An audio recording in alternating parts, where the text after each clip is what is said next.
Bonjour à tous, on se retrouve pour une nouvelle vidéo sur la chaîne Texama. Alors en ce moment c'est la mode du 4K, vous avez des films 4K, vous avez des jeux en 4K, vous avez des consoles de salon qui font du 4K, mais il reste selon moi un marché très intéressant, c'est celui du Full HD sur PC, parce que vous avez de plus en plus d'écrans qui visent à être le plus rapide possible, vraiment, avoir le taux de rafraîchissement le plus haut possible, avoir le temps de réponse le plus bas possible, afin de correspondre le plus à justement un marché qui cherche un écran juste rapide en fait. Pour jouer à par exemple CSGO ou par exemple pour jouer à d'autres jeux très nerveux, vous n'avez pas besoin d'un écran 4K. Je dirais même qu'un écran 4K des fois ne sert à rien en fait. Du coup aujourd'hui on va tester justement un écran 1080p, 24,5 pouces avec un taux de rafraîchissement de 165 Hz et un taux de réponse annoncé de 0,5 millisecondes, ce qui est vraiment, mais alors vraiment très bas. Alors niveau spec, le VG258QR d'Asus, qu'on va appeler Bob à partir de maintenant parce que son nom est bien trop long, est équipé d'une dalle 10 de 24,5 pouces en 1080p, donc ça veut dire 1920 par 1080 pixels, et il peut monter jusqu'à un taux de rafraîchissement de 165 Hz. C'est certainement grâce en partie justement à cette dalle 10 qui vise la rapidité ici.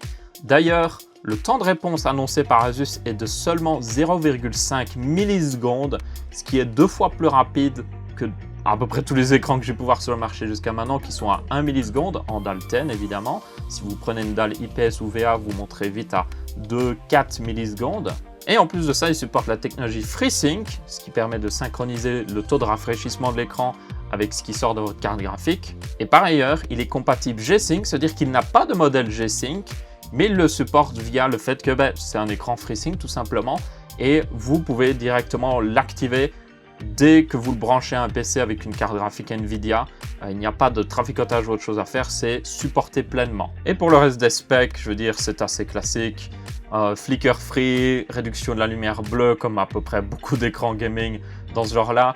Il a un port HDMI 1.4, un port DisplayPort 1.2, un port DVI aussi également, et vous avez une sortie audio en jack. Et il a un pied réglable évidemment qui vous permet de le mettre en mode portrait, de régler à peu près dans tous les sens, rotation également, avec aussi une fixation VESA de 100 mm si vous voulez par exemple monter un pied sur votre mur ou autre chose. Donc au niveau des specs, comme vous avez pu voir, il peut paraître un petit peu ennuyeux avec sa résolution Full HD, mais quand vous voyez par exemple le taux de rafraîchissement à 165 Hz, qui est assez énorme, ainsi que le temps de réponse selon moi qui est le plus impressionnant à 0,5 millisecondes, c'est loin d'être un écran ennuyeux. Et en plus de ça, vous avez la double certification, comme j'ai dit, FreeSync et G-Sync. D'ailleurs, la plage est de 40 à 165 Hz, donc ça devrait correspondre à peu près... Franchement, je ne sais même pas quel jeu ne pourrait pas en tirer parti, parce que vous allez forcément au moins faire tourner votre jeu à 40 fps en Full HD. Mais avant ça, je tiens à préciser, cet écran est fourni par Rue du Commerce. La vidéo n'est pas sponsorisée, donc j'ai le droit de dire tout ce que je veux sur l'écran. Toutefois, il y aura un lien dans la description vers justement l'écran sur Rue du Commerce. D'ailleurs, il propose un code de réduction de 5% dessus, si vous le voulez vraiment. Après, évidemment, regardez jusqu'à la fin de la vidéo si c'est un écran pour vous. Et aussi, on en aura un deuxième à faire gagner, si vous le voulez, justement. Là, il n'y a rien à payer, je veux dire, il y a juste à participer. Et ce sera certainement sur Twitter. Vous aurez un lien dans la description. Donc, ce n'est pas un concours YouTube, c'est pleinement seulement sur Twitter. Donc, lien dans la description. Ok, alors parlons un petit peu de l'écran maintenant. Je pense que ça peut être intéressant. Du coup, évidemment, c'est un écran fait pour le jeu vidéo. Si vous achetez cet écran-là, c'est parce que vous aimez jouer à des jeux vidéo. Et en plus de ça, je dirais même, c'est un écran fait pour les jeux vidéo qui sont rapides. Par exemple, des jeux de simulation de conduite de course, des jeux vraiment rapides comme CSGO. Tous des jeux qui profitent de la vitesse, qui profitent d'un haut taux de rafraîchissement, cet écran est fait pour. Donc, personnellement, évidemment, c'est à vous de voir aussi si vous collez à cette utilisation-là. Peut-être que si vous jouez surtout à des petits jeux très calmes, des jeux de stratégie, tout ça, c'est peut-être moins intéressant. Toutefois, on va quand même l'avouer, avoir un taux de rafraîchissement à 165 Hz, c'est plutôt plaisant dans pas mal de jeux vidéo parce que tout est ultra fluide. Du coup, ma comparaison principale est face à un écran que j'avais déjà depuis pas mal de temps, qui est juste à ma droite là, qui est d'ailleurs sur l'ordinateur de mon frère. C'est un écran Full HD 144 Hz avec un taux de réponse de 1 milliseconde, donc pas mal de similarités ici au final. C'est même des specs qui sont très proches du modèle qu'il est censé remplacer chez Asus, le VG258Q, donc non R, je tiens à le préciser encore une fois. Donc Bob ici, présent, oui, je vais continuer d'utiliser ce mot-là, a toutefois une dalle justement à 165 Hz et ce taux de rafraîchissement, enfin ce taux de réponse à 0,5 millisecondes. Est-ce que ça se voit réellement en jeu vidéo? Alors personnellement, je n'ai pas vu une si grosse différence parce que c'est déjà deux taux de rafraîchissement qui sont très hauts. Il y a aussi le temps de réponse qui est largement amélioré. On passe de 1 milliseconde à 0,5 millisecondes, mais encore une fois, c'est le genre de choses que vous remarquerez surtout si vous êtes pro player. C'est clairement un écran, selon moi, qui est destiné à quelqu'un qui veut vraiment jouer le plus rapidement possible. Encore une fois, les jeux de course ou autre chose, CSGO ou quelque chose dans le genre. Donc, il faudra vraiment être dans ce cas-là pour vraiment remarquer la différence si vous aviez déjà un écran 120 Hz ou 144 Hz. Après, je suppose qu'il y en a qui, justement, n'ont pas encore d'écran 120 Hz ou 144 Hz. Dans ce cas-là, je vais être très honnête, c'est génial. C'est génial. Tout est fluide, c'est hyper fluide. N'importe quel jeu qui tourne à plus de 120 FPS, vous allez juste... C'est juste... Il faut vraiment le vivre pour le croire. Vous pouvez trouver pas mal de boutiques, peut-être près de chez vous, qui ont des écrans, justement, en display. Comme ça, vous pouvez juste tester l'écran, voir. Je vous jure, ça vaut vraiment la peine de tester, surtout si vous aimez tout ce qui est niveau action, tout ce qui est très rapide, vous allez vraiment en profiter ici. Après, ce n'est pas les seuls points différents avec d'autres écrans dans le genre qui existaient jusqu'à maintenant. Je vous rappelle qu'il est certifié FreeSync et G-Sync, ça veut dire qu'il peut profiter des deux technologies, peu importe la carte graphique que vous avez d'AMD ou Nvidia, ce qui est selon moi un assez gros avantage parce que si vous achetez un écran FreeSync, vous êtes coincé avec les cartes AMD. Si l'écran n'est pas évidemment certifié G-Sync maintenant, si vous achetez une carte Nvidia, eh bien, il faudra soit trouver un écran FreeSync certifié, ou alors vous serez coincé avec justement des écrans G-Sync si vous voulez vraiment en profiter. Alors que là, vous avez le meilleur des deux mondes. Il supporte pleinement les deux.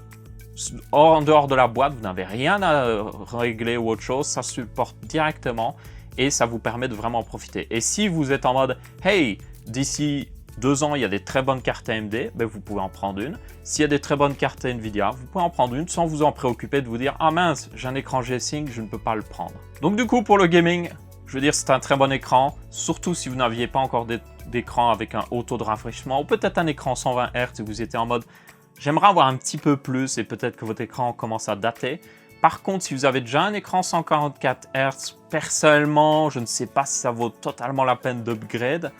Mais peut-être dans le futur, il y aura d'autres écrans, encore une fois d'Asus ou d'autres marques qui seront légèrement meilleurs, encore une fois en Full HD. Donc en 144 Hz, personnellement, je ne upgraderai pas forcément. Mais par contre, si vous voulez passer à du haut taux de rafraîchissement et tout ça, là clairement, il n'y aura aucun problème avec cet écran. Maintenant, il faut voir un autre aspect de cet écran. C'est l'aspect couleur. Bon, pour moi, c'est très important. Chaque écran restitue les couleurs d'une manière légèrement différente. Vous avez des écrans qui sont même faits pour restituer les couleurs de la manière la plus précise possible. Ce sont des écrans professionnels. Par exemple, l'écran qui est juste derrière, c'est un écran 4K, justement, qui est fait pour restituer les couleurs de la manière la plus précise possible. Donc, il a des excellentes couleurs. Mais par contre, pour jouer aux jeux vidéo, il est plutôt bof. Cet écran ici vise le gaming. Du coup, il sacrifie un petit peu les couleurs. Après, de mes tests, alors je n'ai pas de sonde de test de couleurs et tout ça, je vais être très honnête, mais dans mes tests, les couleurs sont encore très bonnes. Un petit peu délavé, c'est un petit peu un principe avec beaucoup d'écrans 120 Hz ou 144 Hz justement, où les couleurs commencent à être un petit peu plus délavées. Vous pouvez toujours booster le contraste évidemment pour compenser. Et aussi, pour atteindre un tel taux de rafraîchissement, en général, ces écrans aussi sont assez lumineux. Donc, par défaut, en dehors de la boîte, dès que vous le déballez, il faudra peut-être baisser un petit peu la luminosité. Personnellement, je l'ai un peu baissé parce que je la trouve un petit peu trop haute. Mais bon, au niveau des couleurs, pour moi, il est à un stade où il est respectable. C'est pas les meilleures couleurs, mais elles sont respectables. Les angles de vision sont pas trop mauvais non plus. Après, je veux dire, c'est un écran fait pour le jeu vidéo, vous allez rester en face, vous n'allez pas vous amuser à vous mettre sur chaque côté ou autre chose. Donc, franchement, je pense pas que ça dérangerait beaucoup de gens. Après, je vais être très honnête, si vous êtes en mode retouche photo ou vous faites de l'édition de vidéos, pas juste en mode amateur, mais limite un petit peu professionnel, là, je vous déconseillerais un écran pareil pour faire l'édition. En tout cas, peut-être vous pouvez acheter un deuxième écran à côté pour peut-être mettre votre retour vidéo ou votre retour d'édition de photos. Et puis sur l'écran principal, vous mettez votre timeline ou autre chose. Là, dans ce cas-là, ça irait, mais pour juste éditer directement dessus, personnellement, je ne le recommanderais pas. Après, si vous êtes du genre à regarder des séries, Netflix et tout ça, à côté de justement du fait que vous jouez à des jeux vidéo, là vous n'aurez franchement aucun problème.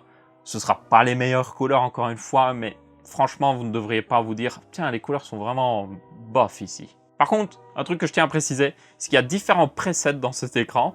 Et vous avez des presets qui sont vraiment bizarres. Vous avez des presets, vous avez par exemple le preset MOBA, désactive toutes les couleurs bleues. Donc le bleu devient gris. Et vous avez les couleurs vertes et rouges qui deviennent très prononcées. Donc je suppose que oui, ça doit aider dans les MOBA pour repérer les ennemis ou autre chose. Pas trop fan personnellement. Et vous avez aussi d'autres modes où, par exemple, vous avez un mode scenery, donc scène ou je ne sais quoi, qui booste le sharpness. Le sharpness, c'est vraiment, l'image devient hyper nette, mais trop nette en fait. Genre les textes deviennent, genre il y a de l'aliasing partout. Donc personnellement, je resterai avec le mode par lequel il vient par défaut, qui est le mode racing, si je me souviens bien. Vous avez aussi le mode FPS qui est pas trop mal. Il booste un petit peu la luminosité, le mode FPS. Donc si vous êtes en mode hey, j'aimerais un peu plus de luminosité, ça peut être pas mal. Mais pour les autres modes, j'y toucherai pas personnellement. Donc c'est l'heure de la conclusion. Pendant qu'un avion de chasse est en train de passer. Voilà mon quotidien. Mais enfin, je suppose si vous avez joué à des jeux de simulation de pilote de chasse ou autre chose, ce serait un très bon écran, mais bon, bref. Donc, d'un point de vue conclusion, Bob, aussi connu sous le doux nom de VG258QR, attention, je rappelle qu'il y a aussi une version Q sans le R en 144 Hz, ce ne sont pas les mêmes écrans. Et selon moi, un très bon écran pour le gaming à haut taux de rafraîchissement. Je veux dire, il a des specs très bonnes pour le prix. Après, évidemment, à voir si d'autres marques vont commencer à suivre au niveau, justement, spec. Il a la double certification FreeSync et G-Sync qui est juste parfaite, honnêtement, avec une plage de rafraîchissement, je vous rappelle, de 40 à 165 Hz. Ça devrait convenir à peu près à n'importe quel jeu.